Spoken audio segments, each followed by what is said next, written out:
Hello, everyone. Today we'll keep talking about the intellectual virtues. Remember that a virtue is intellectual virtue is the habit or quality or disposition of a learner, a good learner, he who earnestly wants to know the truth.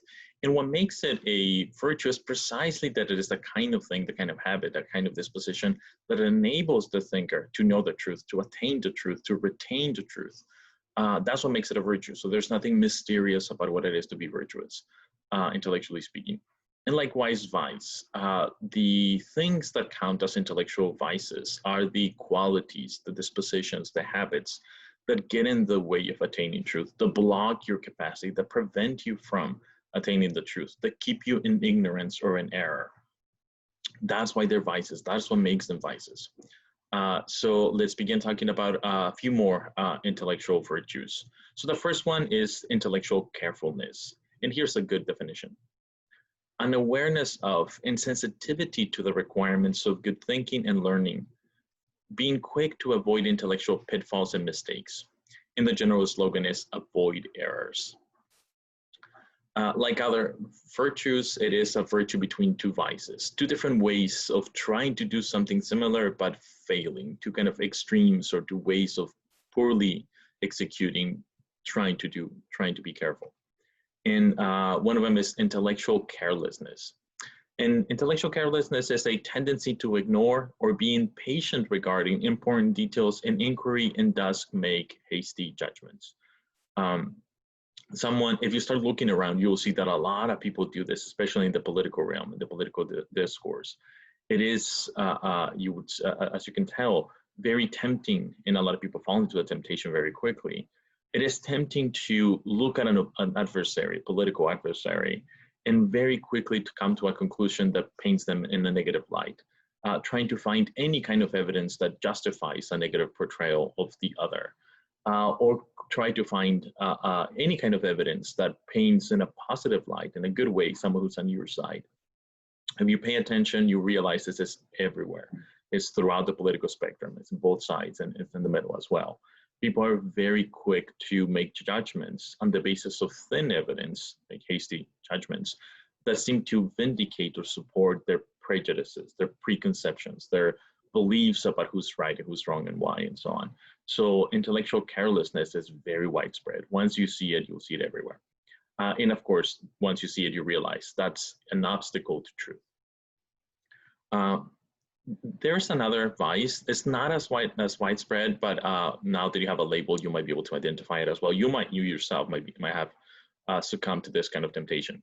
And it's another vice. So intellectual perfectionism. It's an overly fastidious or overly scrupulous concern with relatively unimportant details in inquiry, sometimes motivated by an unreasonable fear of making a mistake. It's when you spend 3 extra hours working on a paper looking for relatively minor grammatical fixes. You put way too much effort into fixing something that's already very good. And crucially, what makes it transition from mere carefulness onto perfectionism is that it is no longer reasonable to put in that extra amount of time and effort. The quality of the product is not improved proportionally to the amount of effort you're putting into it. And that's why it becomes a vice. That's why it's no longer the kind of quality that builds more skills, that enables you to form intellectually. Now it's just kind of filling in time, doing something that kind of seems productive, but it's very little productive. And that's also a trap. That's a temptation. That's something that if you do a lot of that, you will fall short of the relevant kind of inquiry that you're undertaking, research paper, whatever it is. Here's a quote from the reading. Those who are intellectually careful earnestly want to know the truth. Remember, that's the basic mark of any intellectually virtuous agent. Thus, they are reasonably and consistently careful that they do not overlook important details and habitually avoid hasty conclusions. That's a good making feature of a thinker that gets them closer to the truth. Here are a couple of examples. So Marine 1, a vessel designated to explore the atmosphere of Venus, crashed into the Atlantic Ocean 4 minutes after takeoff because of a minor error. A single symbol had been accidentally omitted in the instructions fed into the main computer. If you know much about computer programs, you know that missing a symbol, especially a crucial symbol, can be catastrophic for the function, for the ability of the computer to perform its function, for the program to run. It is missing the symbol in a computer program is radically different from, say, missing a comma in the paper that you submit in the college class. The professor will be able to notice that the comma is missing, but if that's the only thing missing, the paper's pretty much in perfect, perfect state, and your grade will not be affected much or at all. Computers don't read the same way that humans do, so missing the symbol is catastrophic. Whomever did this, they should have been more careful, right? This error matters a lot, and of course, it did Marine one, so the consequences were obvious. So that was a case of intellectual carelessness. Here's another cool quote from the book. Quote, "The intellectually careful and prudent doctor, for instance, will not give the same amount of attention to mowing her lawn as she would to diagnosing her patient, because the stakes and circumstances do not warrant equal time. But that does not mean that she ceases to be careful when she mows her lawn or prunes her rose bushes." And the last point is a very good one. It's not that people that are careless put little effort, people that are careful put more effort, and people that are perfectionists put way more effort. The virtues themselves cannot be measured purely in terms of quantity of time and effort you put into the activities, but rather has to be that you put in the right amount of effort, the right amount of attention, given the stakes of the matter, given how important the activity is. In this particular example, the doctor is a prudent, careful doctor. She puts a lot of time into diagnosing patients carefully. And that's an intellectually virtuous of her. We expect all of our doctors to be intellectually careful. When she, the same person, mows her lawn or does something in her garden, she puts a lot less time into it. And crucially, that does not mean that she's being careless when she does that, but it means that she has recognized adequately that the task at hand of tending her garden does not demand the same amount of time and effort. What makes her careful in one context might not make her careful in a different context when the stakes are a lot higher. And what it is to be a careful thinker is to be able to identify the amount of effort and time that is required from you in a particular case, in a particular context. So that's a very important observation. Final observations about the virtue of intellectual carefulness. Here's a kind of lamentable observation or an eye-opening kind of observation. Most cases of intellectual hastiness or carelessness are unconscious. Typically, we do not deliberately choose to make poor judgments or be poorly informed. In other words, the very people that I mentioned earlier that make claims on the political level, that make hasty generalizations that support their view and attack others, do not, by and large, consciously think they're doing so. People do not think, they do not wake up in the morning and say, today I'm gonna make 20 hasty generalizations, I'm gonna make careless assumptions about others. By and large, people think they're thinking correctly. By and large, people think that they're being receptive to the evidence, that they're just describing reality as it is. So no one, by and large, consciously decides or chooses to be intellectually careless. And yet, if you look around, a lot of people are. There's a good chance that you have been intellectually careless, unbeknownst to you, on multiple occasions. Why is that? Well, because intellectual carelessness is an enculturated phenomenon. That means that it is something we as agents, as people that live in groups, passively absorb from our surroundings if we happen to live in a community that is intellectually careless in a particular area. And another kind of unfortunate fact is that most societies, in fact, all societies, are intellectually careless in some regard or other. There's just way too much stuff out there. The world is very complicated, and no society can function if it's intellectually careful about everything. So for the sake of efficiency, many times people make hasty judgments about things that, to make the society run. So people around you will make hasty judgments. And unless you take a step, unless you stop and take a step back and look and try to assess and reflect upon what has happened, how you've been responding to the evidence, whether you were careful enough to do the right kind of inquiry, you would just perpetuate this culture of hasty judgments and intellectual carelessness. So it is hard to identify your own cases of intellectual carelessness, but it's something we do a lot. So this recognition kind of calls for stopping and being more reflective about our own thinking habits. So thus, recognizing intellectual carelessness requires deep self-reflection, careful self-reflection, and careful monitoring of behavior. Most of us like to think of ourselves as careful thinkers, but our behavior may not actually work out that way. So take a step, stop and look at your behavior and see whether or not you are in fact being careful. Okay, let's move on to another intellectual virtue. This is intellectual tenacity. And I define it this way: a disposition to persevere in the face of intellectual struggles and obstacles, embrace intellectual challenges and not quit. The slogan is embrace the struggle. And like other virtues, there's a virtue between two vices. One of the vices is intellectual laziness, a tendency to always take the easy path in learning or in inquiry, and to quickly give up in the face of challenges and struggles. Intellectual laziness, unfortunately, is also widespread in our society. There seems to be this belief that you have a natural talent, that everyone has a single natural talent, and that when you try to do something different and new and you struggle with it, that's an indication, that's a sign that it's not your talent to do that. So you're encouraged by society to just give up and go on to try something else. But in reality, most people have like natural capacities and tendencies that don't just make it easy for them to do things. So if you have the mindset of, unless things become easy for me to do, I'm not gonna try them because it's not my talent.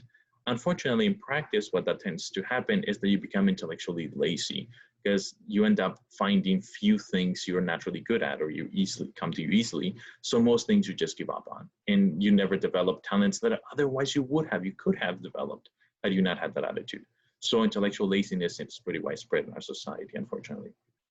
And of course, it's an obstacle to intellectual formation and thereby the acquisition of truth. The other extreme, the other vice, is intellectual obsession, a tendency to unreasonably ignore relevant prospects of success or contrary evidence to keep pursuing an intellectual goal. So it's like intellectual tenacity, but taken too far. It's like tenacity, but in an obstinate, arrogant, closed-minded kind of way. It's when you no longer try to pursue truth, but are just committed to the project or an inquiry, regardless of the reasonable prospects of failure. That's also a vice. You can also, waste your time doing something that ultimately bears no fruit. Tenacious thinking is needed to grow out of our current limitations. For growth requires overcoming struggle, and overcoming struggle requires tenacity. This goes back to the first point I was making. Intellectual tenacity is not a replacement for raw intelligence, what the untalented might do. This goes back to the culture of intellectual laziness. It is not the case that people are naturally good at something, so people tend to be better at some things, and they do it naturally. They do it without thinking. If you look at all of the great singers, basketball players and so on, Albert Einstein, great thinkers, and you ask them how they got where they are, typically they'll point to a long journey of struggle, of dedication and hard work, typically combined with natural talent. There's such a thing, but it was never the simple story of it was just easy to them day one. That's never the case. Like that doesn't happen. Talk to anyone who's good at playing the piano, and there's going to be talent there, but there's always the struggle, the working through the skills, the practicing that gives rise to the flourish skill, gives rise to the developed talent, the great product of performance. It takes work to get there, and tenacity is the capacity or the willingness to do the work. So it's not a replacement for raw capacity or talent or intelligence. Rather, intellectual tenacity is required for polishing and developing the raw intelligence that people have, developing that into insightful and worthwhile knowledge and understanding. It is not a replacement for being naturally good. It is the thing that people that are naturally good have to do to excel at something. So examples and final observations. The artist who takes long hours to master a new technique so that she can incorporate it into her art. And if you know much about art, you know there's some techniques that are extremely hard to nail down to get well, and some people do it so easily. Typically, it took them a long time for them to get there. So it's a display or manifestation of intellectual tenacity when the artist early on in the career put a lot of time and effort into developing that particular skill. Another example is the scholar who takes long hours mastering a new language so that she can read the original documents directly. Here's a cool quote and another important observation about tenacity. But is tenacious thinking always a good thing? Or is tenacity always a good thing? Like all other intellectual virtues, tenacious thinking can be pointless or even harmful if it is not aimed at something noble like truth or goodness. What makes tenacious intellectual character praiseworthy is its ultimate aim of seeking goodness and truth. And here's an example to illustrate that point. Hitler was in many ways a very tenacious thinker. If you look at his history, he tried to build, the white supremacist empire, the Aryan race. And he kept failing. He went to prison for a while. People mocked him. They didn't take him seriously. But he kept at it. He kept trying to understand how to build that kind of group. And he succeeded pretty well, much to the world's demise. But it took a lot of effort, dedication, and going through the struggle.